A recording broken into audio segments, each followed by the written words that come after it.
पुष्पा नहीं तो बचे मोर परान, नैना के मारे जब ले बान आए वो, नैना के मारे जब ले बान।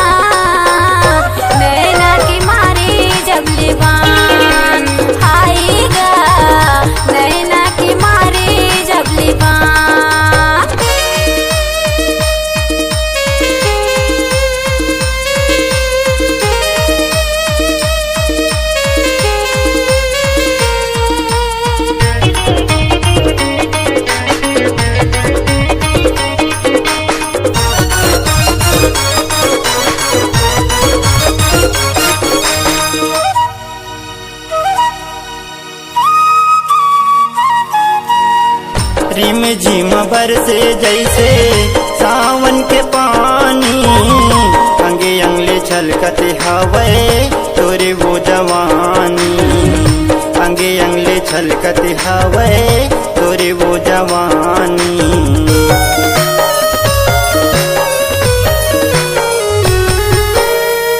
रिम झिम बरसे जैसे सावन के पानी, अंगे अंगले छलकते हवे तोरे वो जवानी, अंगे अंगले छलकते हवे तोरे वो जवानी। कजरेली मन मोहनी, कजरेली मन मोहनी, पुष्पा नहीं तो बचे मोर परान, नैना के मारे जब ले बान आए वो, नैना के मारे जब ले बान।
मुझ मुझ हासत रही था देख के आसमान वो, तेरे छी नजरिया तोर लेके जाही जान, तेरे छी नजरिया तोर लेके जाही जान।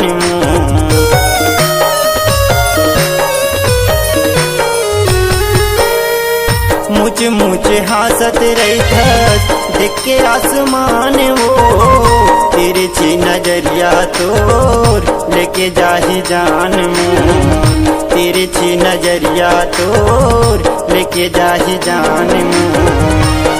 सांवरेंगी मोर दीवानी, सांवरेंगी मोर दीवानी, पुष्पा नहीं तो बचे मोर परान, नैना के मारे जब ले बान आए वो, नैना के मारे